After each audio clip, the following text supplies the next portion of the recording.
लालची साहूकार और साधु की कहानी। बहुत समय पहले सोनपुर नाम का एक गांव हुआ करता था। वहां एक लक्ष्मीचंद नाम का सेठ रहा करता था। उसके पास बड़ा घर और बहुत से खेत थे। एक दिन गरीब किसान गोपाल उसके घर आता है और कहता है, मालिक, मुझे कुछ पैसों की जरूरत है जिसे मैं जल्दी वापस लौटा दूंगा। क्यों गोपाल, फिर से पैसों की जरूरत पड़ गई? लेकिन ध्यान रखना, इस बार ब्याज दुगना होगा। साहूकार जी, रहम कीजिए, मैं दोगुना ब्याज नहीं भर पाऊंगा।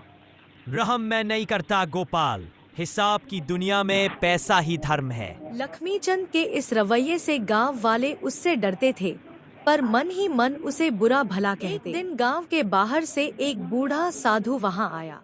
वह भूखा प्यासा था और सीधा साहूकार की हवेली के सामने बैठ गया। इतने में सेठ वहां आता है। बेटा, भूख लगी है, थोड़ा अन्न मिलेगा क्या? ये कोई धर्मशाला नहीं है बाबा, आगे जाओ, मैं मुफ्तखोरों को नहीं खिलाता। यह सुनकर साधु मुस्कराया और वो वहां से चला गया और जाकर पीपल के पेड़ के नीचे बैठ गया। इसी बीच गांव में अकाल पड़ गया। बारिश नहीं हुई, अनाज खत्म हो गया। सभी लोग साहूकार के पास जाते हैं और मदद मांगते हैं। साहूकार जी, हमारी मदद करो, हमारे पास पैसे नहीं। मदद कर दूंगा, लेकिन अगली फसल तक ब्याज 4 गुना देना होगा। गरीब लोग मजबूर होकर मान गए। भूख से तड़पते बच्चे देखकर भी उसका दिल नहीं पिघला। एक रात लक्ष्मीचंद के सपने में वही साधु आया और उन्होंने कहा, लक्ष्मीचंद, तेरा लालच तेरे घर की बरकत खा जाएगा। कल सुबह तेरे तिजोरी के सारे पैसे राख हो जाएंगे।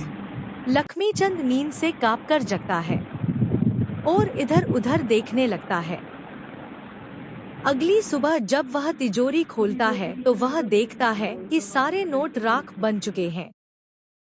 हे भगवान, ये क्या हुआ? मेरा खजाना राख हो गया, मैं लुट गया, बर्बाद हो गया। नौकर और गांव वाले दौड़ कर आए। सबने देखा, सच में पूरी तिजोरी राख से भरी थी। लक्ष्मीचंद समझ गया, ये वही साधु था। उसी दिन वह पीपल के पेड़ के नीचे गया जहां साधु बैठा था। महाराज, मुझे क्षमा करें, लालच ने मेरा सब कुछ छीन लिया। मुझे सुधारने का एक मौका दीजिए।